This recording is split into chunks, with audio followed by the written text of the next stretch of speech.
Olá, queridos irmãos, sejam bem-vindos em mais um Dia a Dia com Deus. Eu quero me dirigir àqueles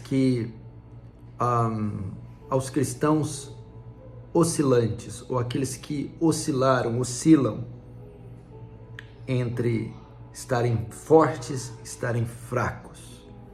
A mensagem é para você que um dia já foi forte, vigoroso, espiritualmente, foi um homem ou mulher de oração, atuante no reino, na obra de Deus, uma pessoa cheia do Espírito Santo, vigorosa, disposta, e que hoje se esfriou, não consegue se concentrar e ler muitas escrituras, a oração passou a ser uma coisa dispendiosa, dificultosa, e sente estafa, cansaço e uma aridez espiritual muito grande.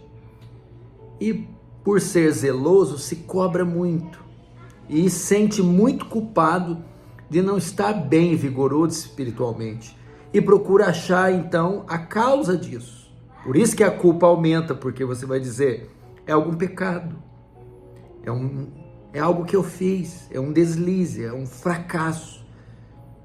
E o sentimento do coração é muito ruim de carregar isso. Culpa, dúvida, medo, receio e até alguns casos pensar que Deus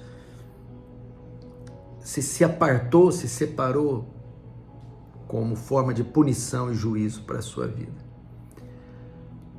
Eu quero dizer que às vezes isso acontece por uma leitura errada que nós fazemos da vida cristã.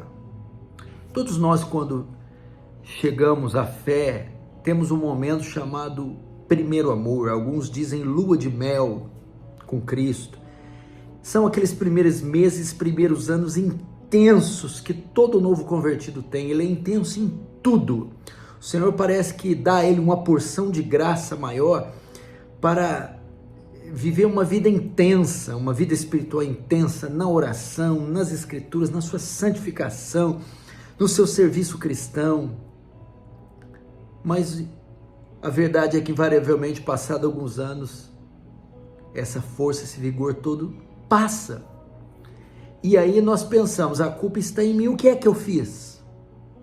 Porque a nossa visão, a nossa leitura do cristão é que ele sempre deve estar forte, vigoroso, sempre deve ser intenso. Aliás, a cada ano que passar, ele precisa avançar mais e mais nessa intensidade, nessa santificação, nessa objetividade.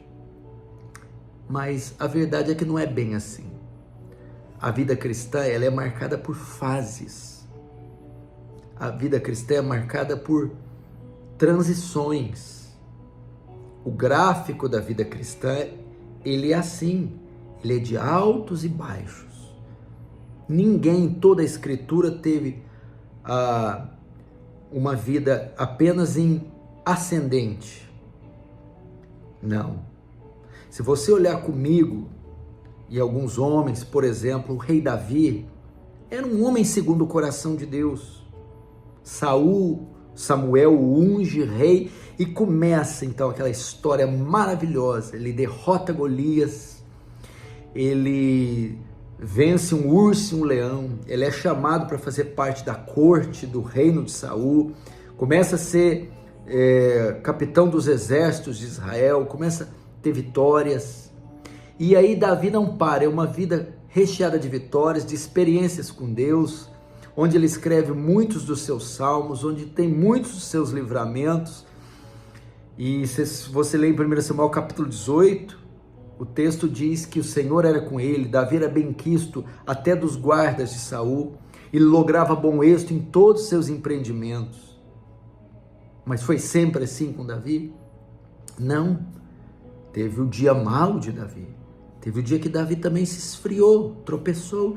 É o dia que ele não saiu para a guerra, acordou tarde, ficou passeando na sacada, baixou a guarda, cobiçou a mulher, a possuiu e viveu um tempo de esfriamento, de carnalidade e que tinha perdido o vigor. Ele vai escrever no Salmo 32 que o meu vigor se tornou em sequidão de estio.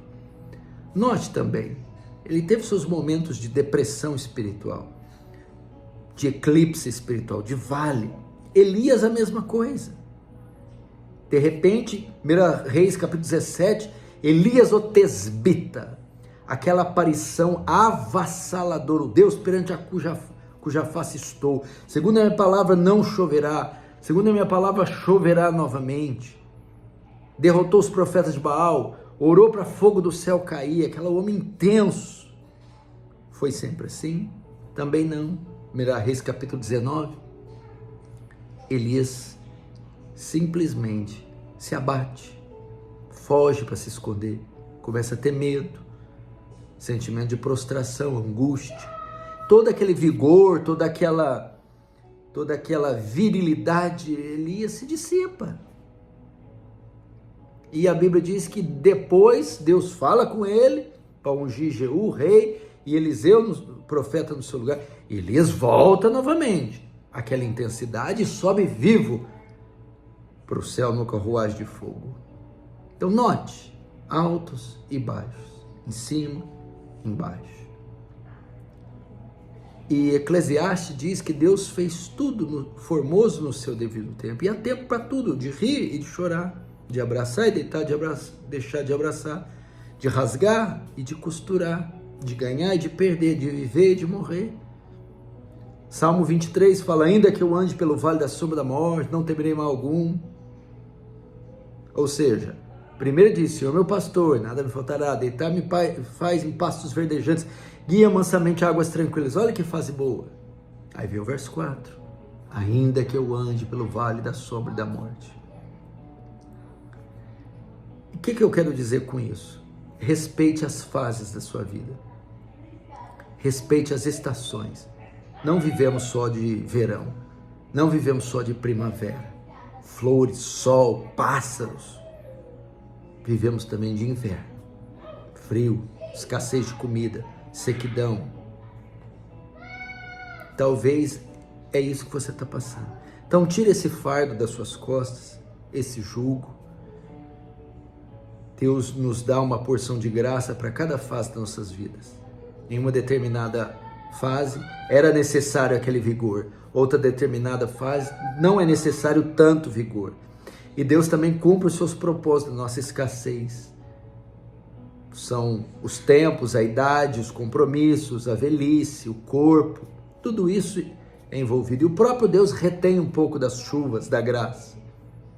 É uma fase para amadurecimento, é uma fase para a dependência de Deus aumentar. E logo, logo, uma outra fase pode vir. Assim como também não temos só inverno. O inverno vem, é ruim, castiga. Mas logo depois vem uma primavera. Assim também. Respeite a fase. Ela tem, a vida do cristão é assim mesmo, está tudo certo. Homens mais santos, mulheres mais piedosas que vocês passaram por isso, por momentos muito ruins. Mas esses momentos ruins também passam. E novamente, Deus florescerá sua graça em abundância como fazia antes.